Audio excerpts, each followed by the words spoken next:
Hello everyone, welcome to our talk. Today we will presenting how we do monitoring in the big data era with a main focus on anomaly detection. My name is Joana Machado and I'm very excited to be here with my colleague Jelena Malić. We're both data scientists working at Swisscom in the data analytics and AI department where we develop different monitoring solutions. So we'll start our presentation with the main overview of the topic. And then we will deep dive into what is anomaly detection, how we can use it in practice, and check some of the models that we use. Then we will introduce some more traditional monitoring techniques, but with a twist. And in the end, because we're talking about monitoring, maybe the fault is indeed not in our stars, but how can we find the problems in complex systems like Swisscom? This is exactly what we'll show at the end with an overview of how we do holistic monitoring. So, starting with the dilemma. Nowadays, in every company, there are usually two different movements. On the one hand, we have the people that are very excited about trying new technologies, like machine learning models for sure, and they would love to use anomaly detection for every monitoring task. This is indeed a trendy topic nowadays.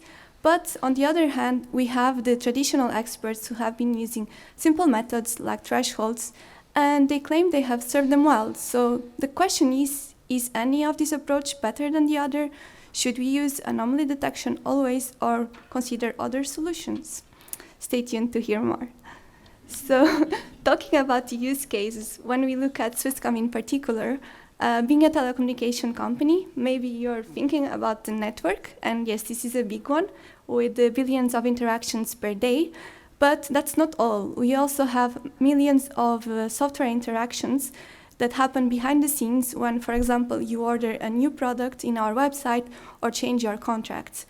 And this is also represented with the business processes that captures the customer journey from end to end. And given that our goal is to make sure the customers get the best services at all the times and are always happy, it's a lot of data to monitor, right? Billions of events per day. So the methods that we will present today must be able to cope with these volumes of data. Now let's get to some core concepts. These millions of events are usually aggregated and anonymized into the form of a time series. This is just a series of data points ordered by time. One example is the number of website visits. And then the problem of anomaly detection is to identify the points that are significantly different from the majority of the data. So as you can see in this plot, the spike in the middle would be what we consider an anomaly. There are many techniques in the literature, ranging from classical statistical models to deep learning, and the challenge here is really to get a solution in production. So now we will look at some of the challenges that emerge and how we can get it done. When we started at Swisscom, the first challenge was really the scalability. We have hundreds of thousands of time series that should be monitored in real time. So the machine learning models that we use must be very efficient and parallelized to be able to achieve such scalability. Secondly, and this is very often the case in industry, we don't have labeled data, meaning that there is no clear definition of what is an anomaly and how it differs from the normal system behavior. So this can clearly lead to some problems in accuracy and result in false alerts. And if it's not taken into consideration, the user would just lose the trust in our monitoring system. Getting this to work is easier said than done. In reality, our time series have different data patterns, they are non-stationary, meaning it's very hard to find a model that can fit all of these data.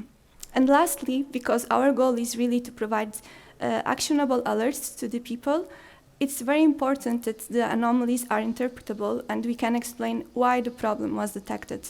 So here we rather prefer to use interpretable models than black box models. So given these challenges, what can we do? At Swisscom, we went for an unsupervised learning approach, meaning we have no label data. And then the idea is to detect anomalies using some features like the seasonality, which represents the periodic changes in the data. For example, having more traffic during the day and less at night.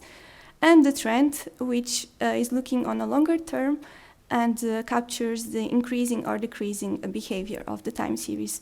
So here one example is if we look at the 5G traffic, over the last year, we would see an increasing trend as we have more devices that are 5G capable. So having this, we use in particular predictive models that learn from historical data and predict the future. And then the problem of anomaly detection becomes very simple. An anomaly is triggered if the observation is outside of these prediction ranges. As you can see in the figure below, this comes from the uncertainty interval of the predictive models, and here the goal is not really to guess exactly the value, but have a range that tells us what are the expectations. We have different models, both in-house developed and open source. One of them is the Prophet model. Maybe you know it. It's very famous, developed by Facebook, and it works exactly this way.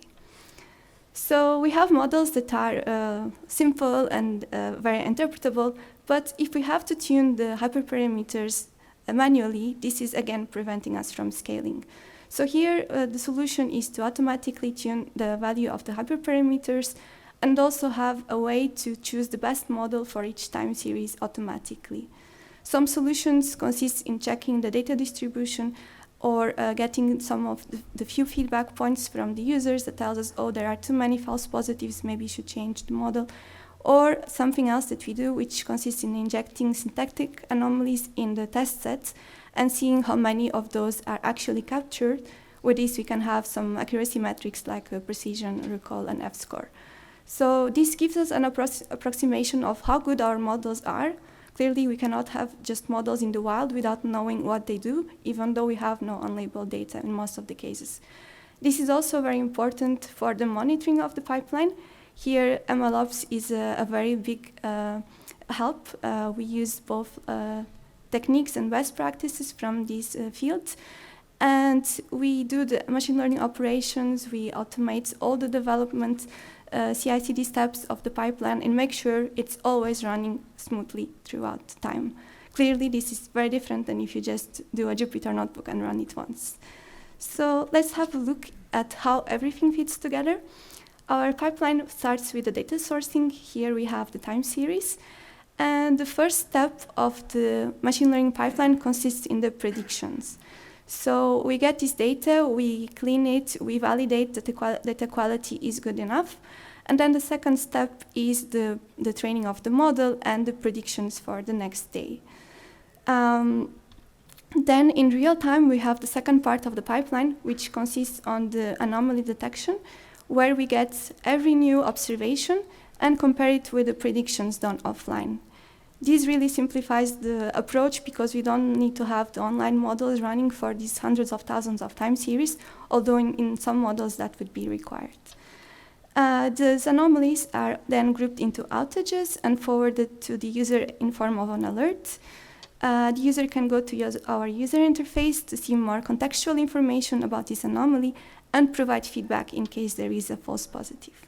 So this way, we really close the loop and make sure we continuously improve over time. As you can see, we use different open source technologies like PySpark for the training, MLflow for MLOps, and Spring Boot for these microservices that have to run really fast and detect anomalies within a couple of milliseconds. So we saw anomaly detection, but how can we use it in practice for monitoring? The answer is not that simple. In reality, we need to take into consideration different factors like how many consecutive anomalies are happening. Clearly, it's very different if you have just one of these critical error messages than if you have hundreds. And we also look at how far the observation is from the expected range. This is what we call outlier score. And lastly, what is the model maturity, meaning how much can we trust that this is a real anomaly? Then the anomalies are aggregated into something more meaningful, like an outage or a health score, which can then be translated into a color code, like the figure below, and provides an interpretable way to say if the system is running well or not.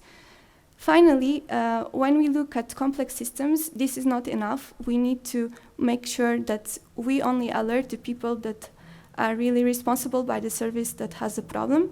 And this is where root cause analysis comes in. It uses both information about the data relationships or temporal correlations to find where is the origin of the problem and enrich the anomalies with such information. So with this, I end the presentation for anomaly detection, and I hand over to Jelena to show other monitoring techniques. Thank you, Joana.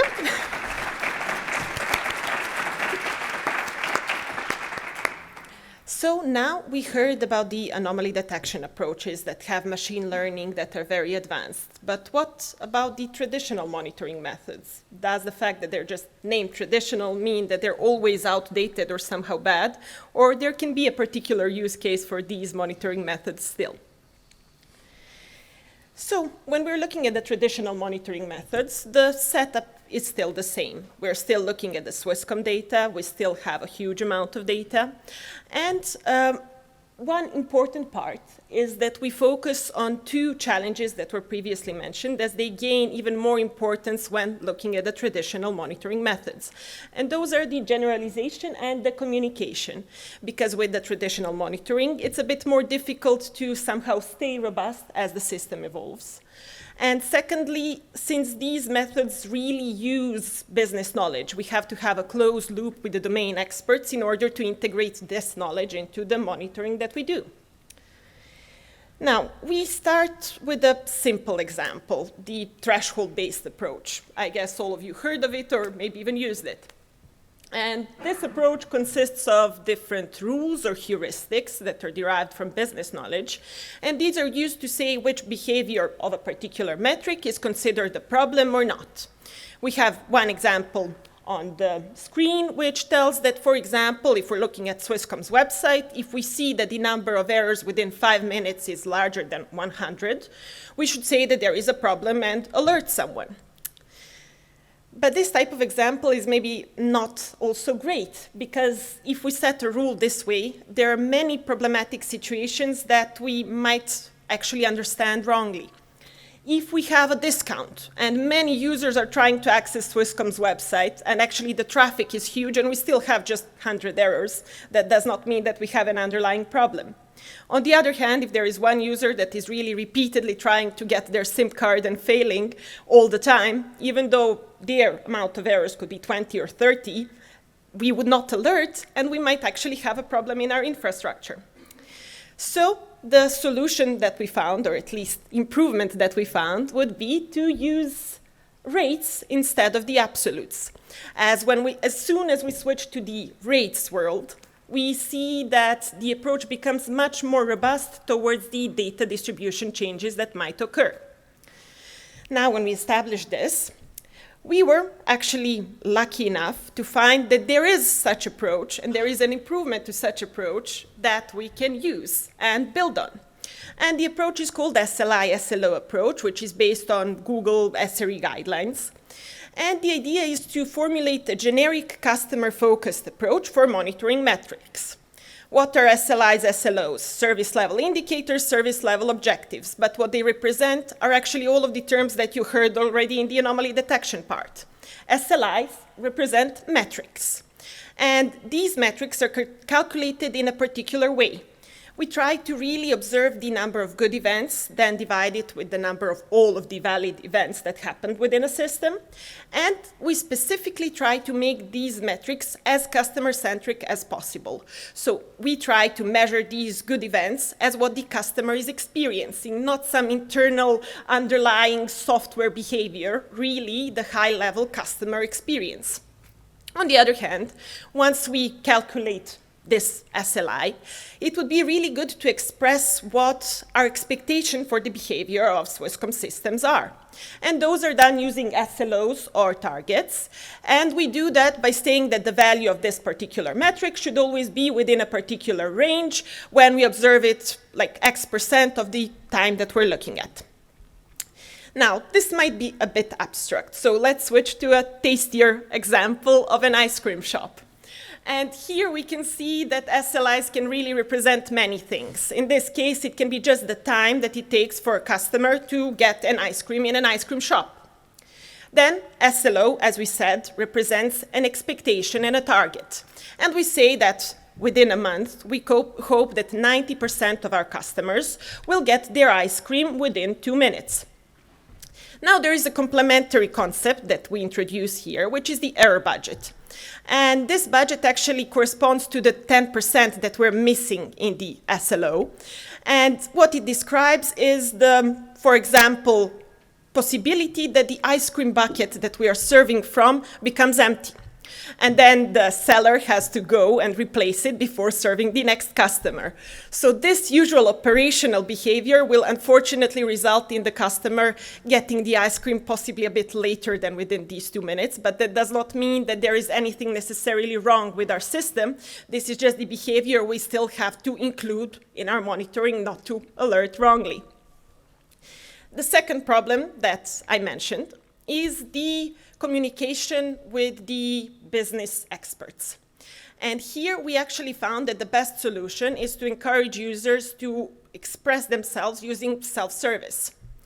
And we do that by actually giving them self-service as a solution and encouraging them to interact with their data, to be able to express what they expect from their own systems, as well as be able to version their monitoring setup. Additionally, a plus side that we saw is that now, when they're all using this same approach, they have the same language, so they can easily communicate between different systems and express in the similar way. And one, again, most important thing from this traditional monitoring approach is that it keeps the customer perspective central. So we still make sure that in the monitoring part that we're doing, the customer experiences what we care about the most. Now, Joana started by teasing you all with a question, whether you should use anomaly detection or maybe something else. And the time has finally come to get some sort of an answer. And obviously, the answer is not simple. What you should do really depends on the circumstances of your own organization, the amount of available data, the knowledge that you have within company, business or machine learning related, and the underlying infrastructure that you have available. And our main goal is to say here that you should not be scared of combining the approaches, because here you have one example of a dashboard that could appear somewhere in Swisscom. And you can see that you have SLIs, SLOs expressing what the users are experiencing, for example, the availability of Swisscom's website. And right next to it, you have the health scores that are telling you the anomaly detection related behavior of all of the functions that are keeping Swisscom's website alive. Right next to that, you also have alerts, which are telling you more about the current problems that might exist in your system or some of the surrounding ones. And why would we like such monitoring dashboards in the first place? The idea is to create holistic monitoring because we have a lot of data. We try to really understand the problem from end to end and from all of the different perspectives that we might have. And then, once we know that there is a problem, we try to add all of the information that we have. So, related to problem severity, to the topology of different systems or network elements, or maybe the information from external ticketing systems. And then, we try to give this all information to some operators or programmers in order to give them everything they might need to resolve a problem as soon as possible, because that is our goal. And the high-level vision that we have is that we would like to be able to really monitor and react to problems in real time when they appear, and maybe in the future even be able to prevent the problems before they affect our customers using predictive maintenance. And with such approach, we would hopefully be able to always provide the service that our customers expect. That would be all from us. Thank you all for your attention. Feel free to find us in the poster session. We have a poster that is telling more about the particular use cases that were mentioned in the beginning, or reach out to us on LinkedIn. That's all.